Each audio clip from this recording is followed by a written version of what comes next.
क्या बात है।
अच्छा साथियों, हम आप सबका भाई, आप सबका बेटा प्रदीप यादव गोलू एक बार फिर से आप सबके बीच में कुछ लेके नया आए हैं।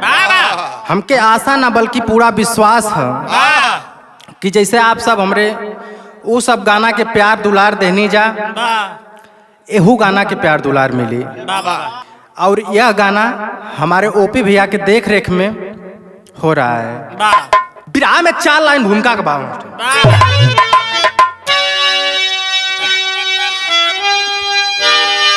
उस मरुस्थल हृदय की है कीमत कहाँ, प्यार का फूल जिसमें समाया नहीं, किस कदर की मोहब्बत अरे नौजवान, जिसका नगमा जमाने में गाया नहीं।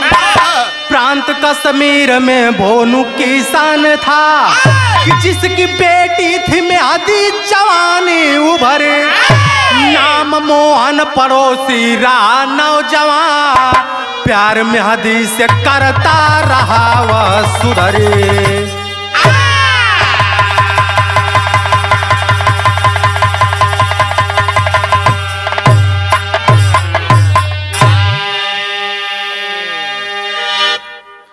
कहानी के समझ ले भैया।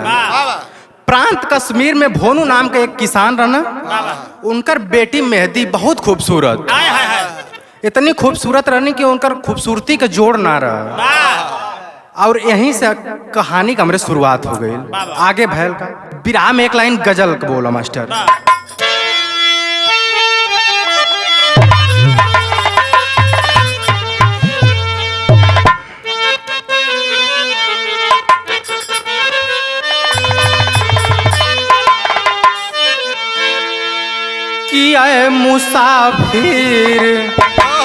किया मुसाफिर भटकता क्यों दर बदर,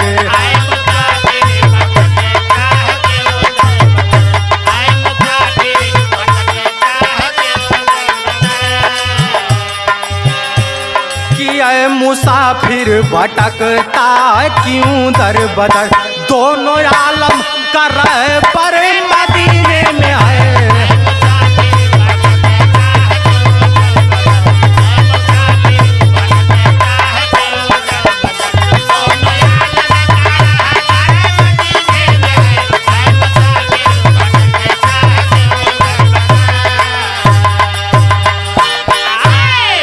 गौर करेंगे बाबूजी, बिरहा में भाव कि हुस्न कहता मोहब्बत के दीवानों से,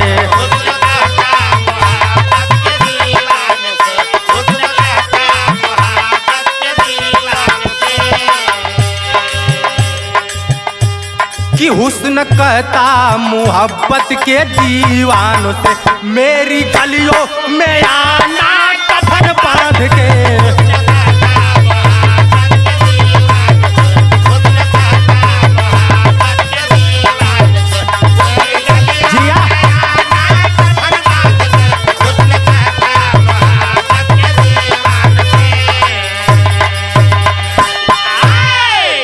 कि हुस्न कहता मोहब्बत के दीवानों से, मेरी गलियों में आना कफन बांध के, किस्कबाजी करेगा वही नौजवान।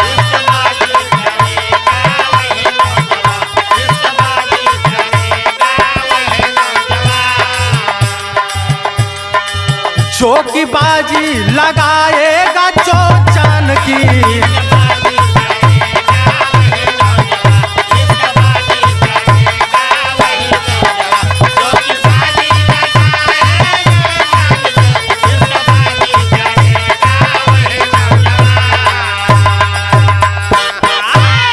अच्छा बाबूजी, यहाँ से हमारे बिरहा में कहानी शुरुआत हो गई मास्टर।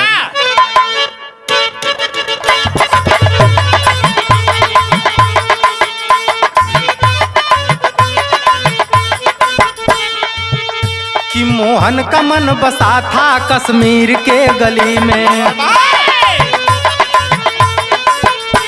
मैं खाना छलकता था मेहदी के उस गली में। एक दिन पकड़ गए हैं दोनों साथी निराले। मोहन को दंड दीजिए बोले हैं गांव वाले। हंसकर का मोहन किस्मत जुदा जुदा है। मेरे लिए तो मेरी मुहब्बत ही खुदा है। भगवान को पूजती है जैसे ये दुनिया सारी। भगवान को पूजती है जैसे ये दुनिया सारी। न दोस्त कोई मेरा मैं तो हुस्न का पुजारी।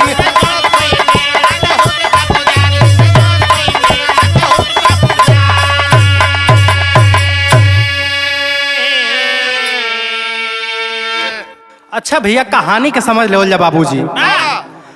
भोनू किसान रहना, उनकर बेटी मेहदी रहा। बगला का मोहन नाम के लड़का से प्रेम हो जाता है। प्रेम हो गल, मोहन से प्रेम हो गल बाबूजी। दोनों का जिंदगी अपने में चलत बा हंसी खुशी में। लेकिन एक दिन खुदा न खास्ते मोहन और मेहदी दोनों भेंट करत का पकड़ाएगी ना।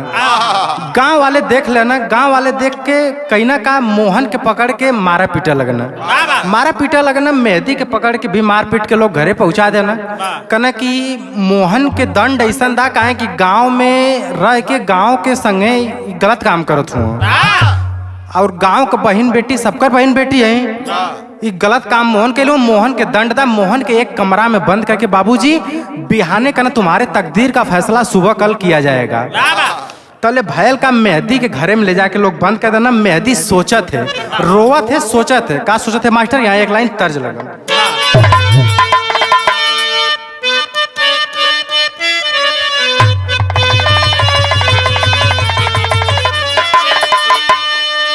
इहो तर्ज माता बहन बड़ा प्यार से गावनी कि गंगा जी के ऊंची बात और अरिया न हो, जहाँ बैठे भगवान।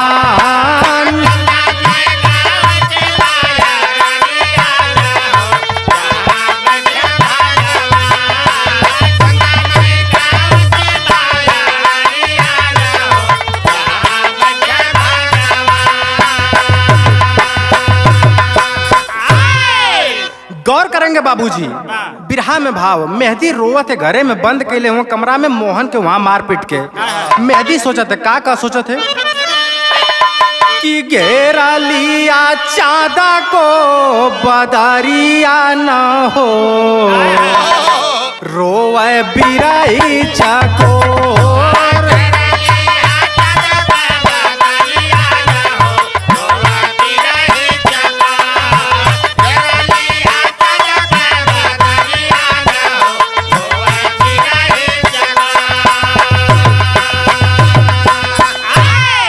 रोवत मेहदी सोचत है कि अब पता ना भेंट होई कि ना होई।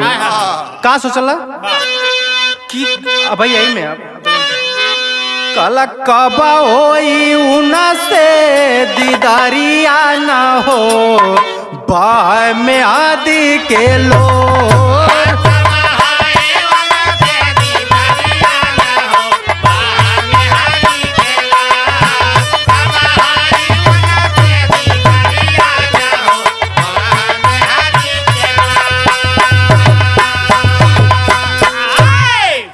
मेहदी रोवत है बाबूजी, सोचा थे कि पता ना अब भेंट होई कि ना होई, हमन के नसीब में का होगल प्रभु। तले यही बीच भयल का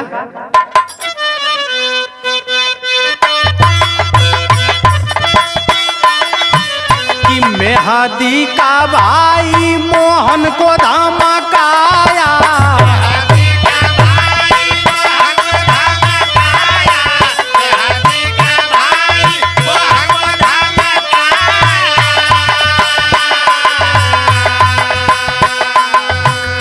गाँव के दामन में पापी दागी तू लगाया,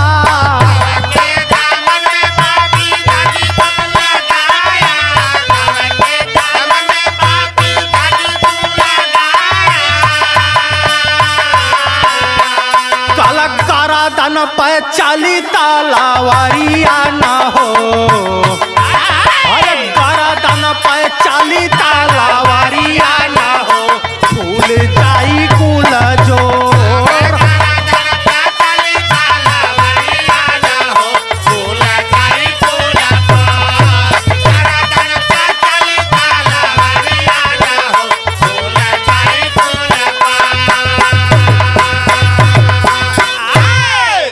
इधर मोहन के लौन लोग घरे में बंद कैले रहना बाबूजी, जाए के मेहदी का भाई मोहन के धमकावा लगल, कलश की गांव के बहन बेटी के संगे तू यह काम करत हुआ, कुल जोर का था अलग जी तोरे। मेहदी के पता ना रहा, जाके मोहन के धमकावत हुआ, धमकौना ओकरे बाद भयल का मेहदी सोचत है। यहाँ एक लाइन तर्ज लगल मास्टर,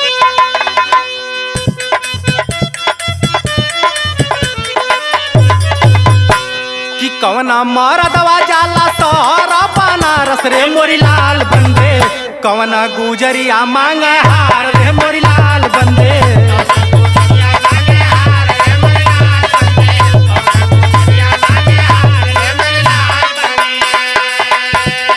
लेकिन गौर करेंगे बाबूजी, बिरहा में भाव भयल का मेहदी सोचा थे तले भयल का कि मेहदी का बीरा नावा मोहन का मारा जनवा रे मोरी लाल बंदे, बनवा में फेंकावाया लाश रे मोरी लाल बंदे।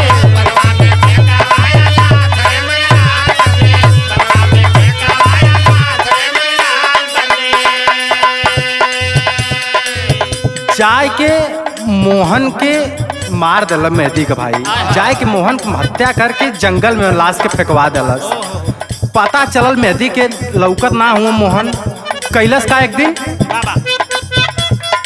कि लसिया खोजा ना चली में आदि चाकोरिया रे मोरी लाल बंदे, खोजता खोजता गईली पार रे मोरी लाल बंदे।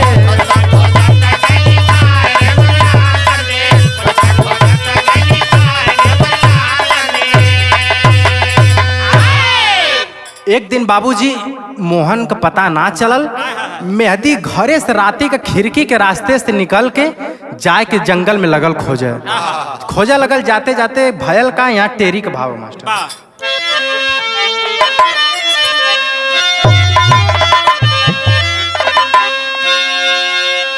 कि हरे उदासी गुल बदन में छा गई, कि सागर के समीप रोती क्यों सरिता प्यासी, अरे हाँ प्यासी, अरे हाँ प्यासी। जाती है मेहदी जंगल में खोजते खोजते लाश के पा गई, पा के लाश के बैठ के रोवत है वही जाए। लेकिन भयल का यहाँ कवि जी 4 लाइन झूमर के भाव लिखे,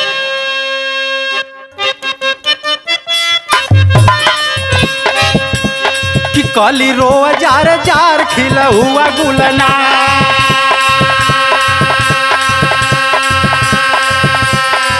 रूठ गया दिलदार घबराई मेहदी,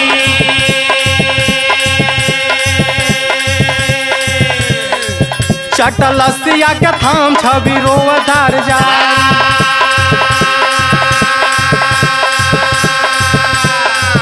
जरे जियारा तमाम झुलसाई मेहदी, तबलसिया के पास डोलत आए ख्वाजा खास, तबलसिया के पास डोलत आए ख्वाजा खास, बेटी की सकी है लाश बतलाई मेहदी।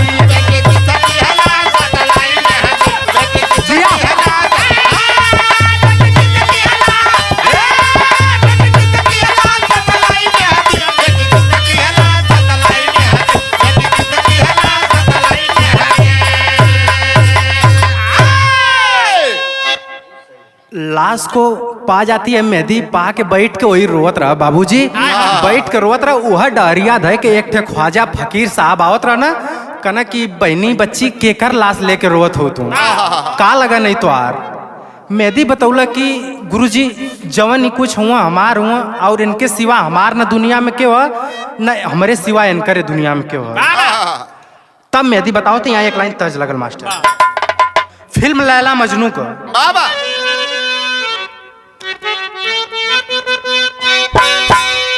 कि मैं तेरे दर पे आया हूँ, कुछ करके जाऊंगा, झोली भर के जाऊंगा या मर के जाऊंगा।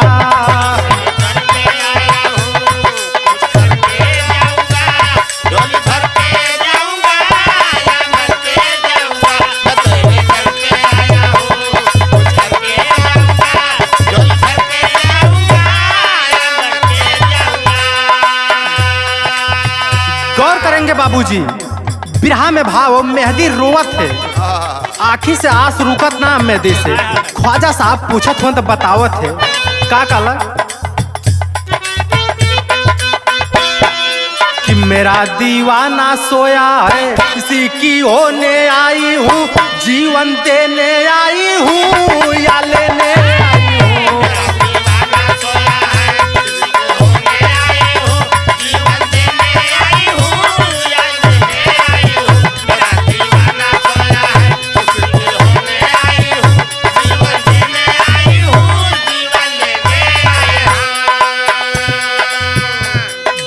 इतना बतिया ख्वाजा साहब सुन, उनकर आत्मा रो दल। का कहना ख्वाजा साहब मास्टर,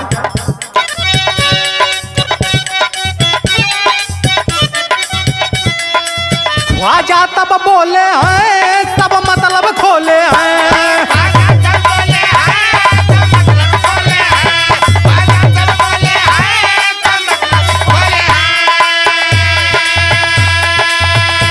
ख्वाजा तब बोले हैं सब मतलब खोले हैं, इसको जिंदा कर दूं वो दिल से रोया है। मेरा दीवाना सोया है, इसी की होने आई हूँ, जीवन देने आई हूँ या लेने आई हूँ।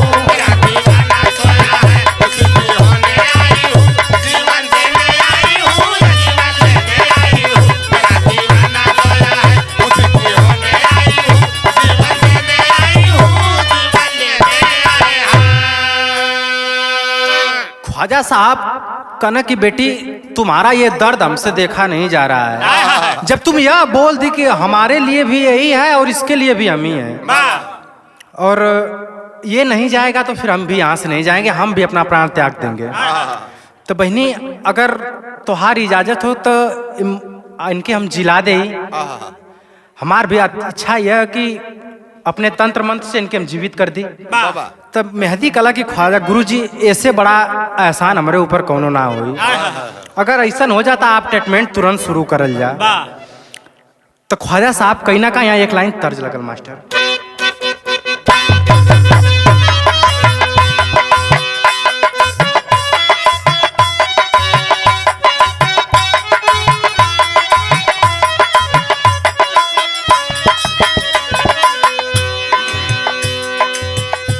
अरे निमिया के डार मैया नावेली झालुआ हो की झूली रे झूली ना, मैया मोरी झूली रे झूली ना, मैया गावेली गीतिया हो की झूली रे झूली ना, मैया मोरी गावेली गीतिया। जाओ जाओ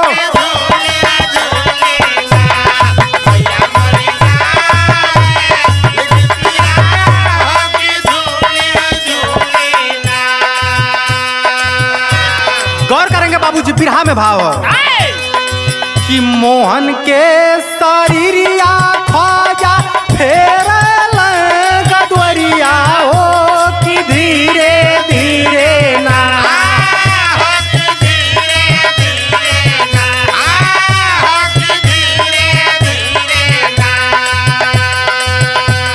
खुलल मोहन के नजरिया हो कि धीरे धीरे ना।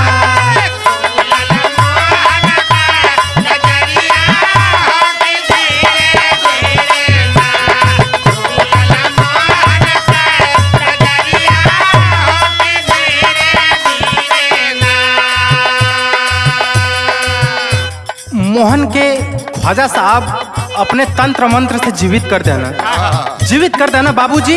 जब मोहन उठना, मोहन और मेहदी एक दूसरे के पकड़ के लगना चूमा लगना, बड़ा खुश अपने में भई ना कुल कहना का दोनों कि चंदाया चकोरिया चूमा ख्वाजा के चरनिया हो कि धीरे धीरे ना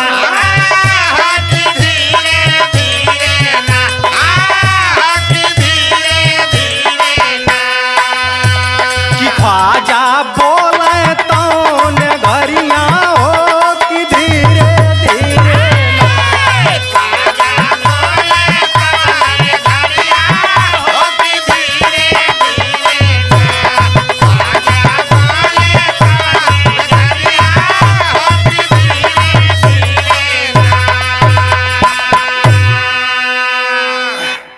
मोहन मेहदी उठ के जाए के ख्वाजा साहब का चरण पकड़ के लगना चूमा चाटा कहना गुरुजी हमान बदे आप भगवान हुआ है दुनिया में, आप जीवन दाता हुआ, जवन कहा तवन हमन करल जाए। कहना कि बाबू अब तो लोगन के हम जीवन दान दे देली, और एक बात यही जा और बता देते कि तो लोगन के दुनिया अलग करल चाहत है, लेकिन तो लोग का प्रसंग अगले जन्म में भी हुई। कैसे हुई मास्टर? यहाँ एक लाइन तर्ज लगल, ख्वाजा साहब बताओ, तुम गौर करेंगे बाबू।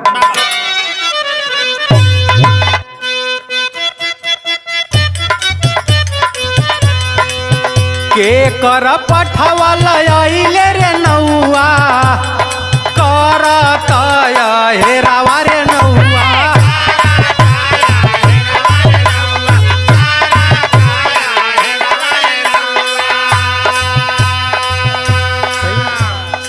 लेकिन गौर करेंगे बाबूजी बिरहा में भाव वो ख्वाजा साहब बोलत हुआ का करना कि अगिला जना मामा फिर पाई बेरे बबुआ, अगिला जना मामा फिर पाई बेरे बबुआ, सुगर बदनिया रे बबुआ,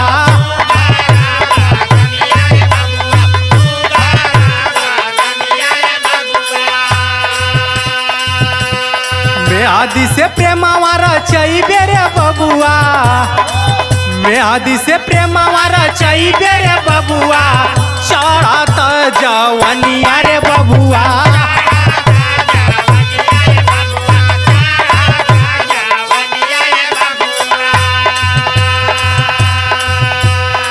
ख्वाजा साहब बोलना कि बेटा तुम्हारा इस जन्म में तो क्या अगले जन्म में भी तुम्हारा मिलन होगा। कहना इतना कह के जो ना कि ख्वाजा साहब चल गई ना वहां से, चल गए ना यहाँ पापड़ में भाव मास्टर।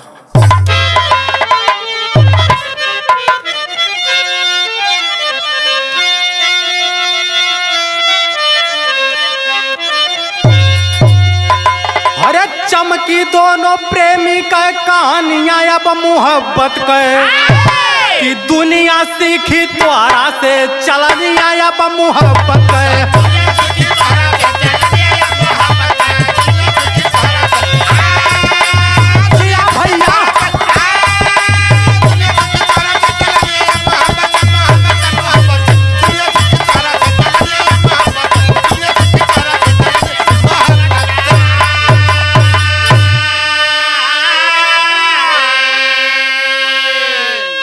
इतना कह के ख्वाजा साहब वहां से चल देना यार। भयल का मेहदी मोहन कहना का कि दे के आशीर्वाद ख्वाजा वहां से पैर बढ़ाए हो, इधर मोहन और मेहदी अपने में मन बनाए हो, घर लौटे पर हो अब परसनिया अब मोहब्बत के, छिप के काटल जाई अब जीवनिया अब मोहब्बत के।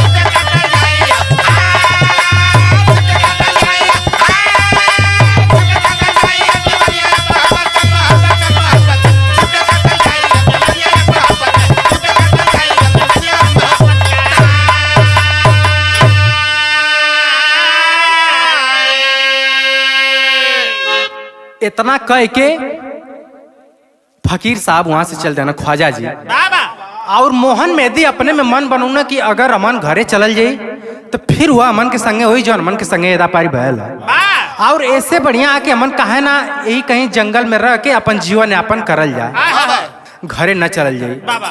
दोनों साथी मन बना के कहना का मास्टर यहाँ आला में प्रमाण है।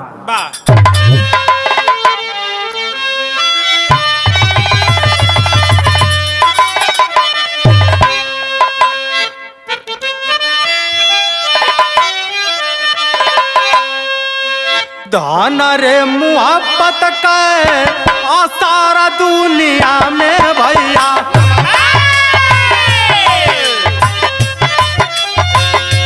छोड़ चल साथी दोनों घरवा दुआर।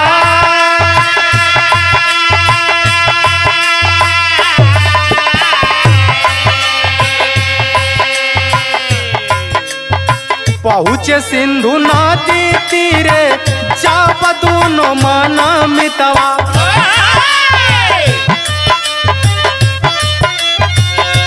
सूझना नजरिया से रात अंधिया।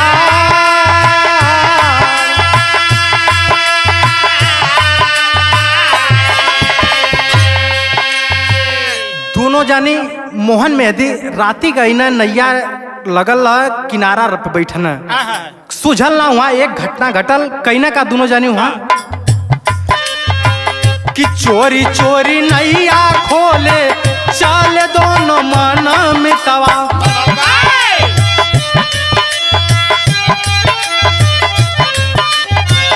उठी सिंधु नदी में लहरी आया पार,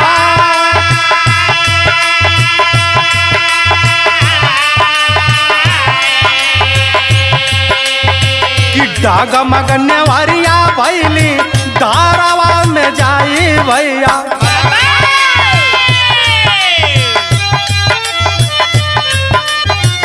गिर पड़ी में आती हो पनिया के धार,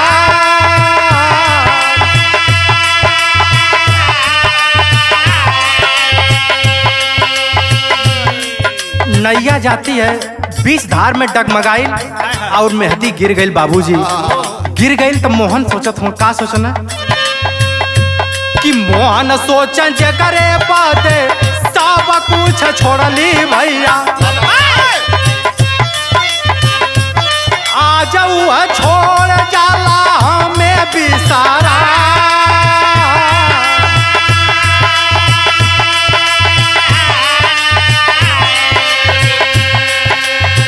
कि मेहदी के बचावे मोहन कूद गईल पनिया भैया।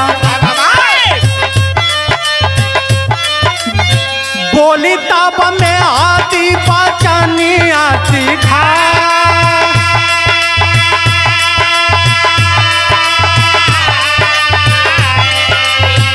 कि हमारे बद जाना वागा वावा जी न मन मितऊ। जानवा बचावा या पंचाई के किनार,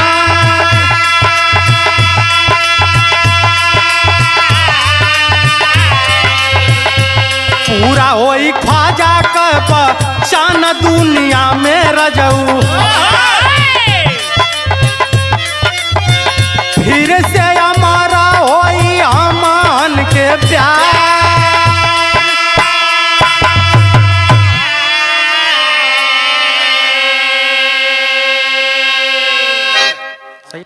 लेके नैया खोल के चला लगना। बाबूजी दिमाग काम ना कैला कि कहाँ जाई, लेके नैया चल देना। आवत आवत बीचे धारा में नैया लहर उठल। बाबूजी नैया डगमगायल मेहदी गिर गई, मेहदी गिर गई। बाबूजी मोहन सोचना कि जकरे बदे हम अपन घर दुआर से बेदखल हो गईली, समाज से बेदखल हो गईली, आज वो हमके छोड़ के जाला तो हम का करब यहाँ रह के।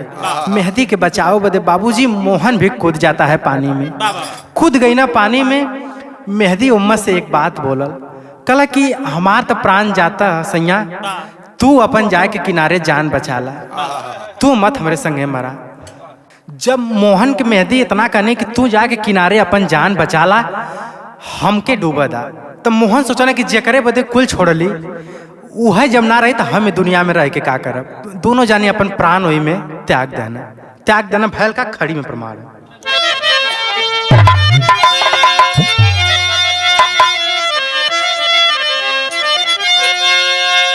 कि हर मुहब्बत का सहारा सजा के जुगनू मेहदी लैला भैली मोहन भय दीवाना मजनू।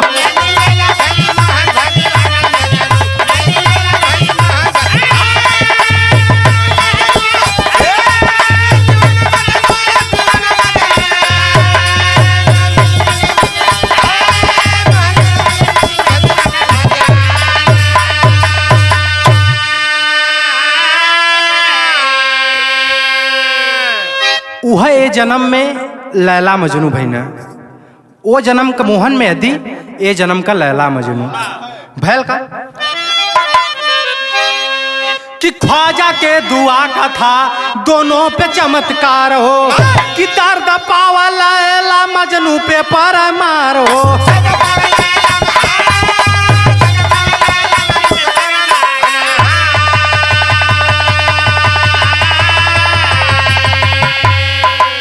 अरे दो जान एक बदन लागेला जुगनू कि मेहदी लैला भैली मोहन भय दीवाना मजनू।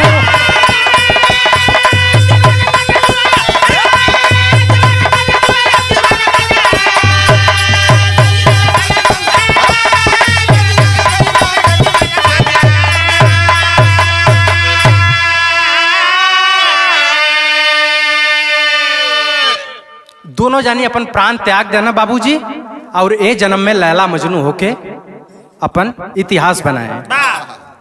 यहीं से हमारे विराह का समाप्ति हो गल, गुरु घराने का परिचय।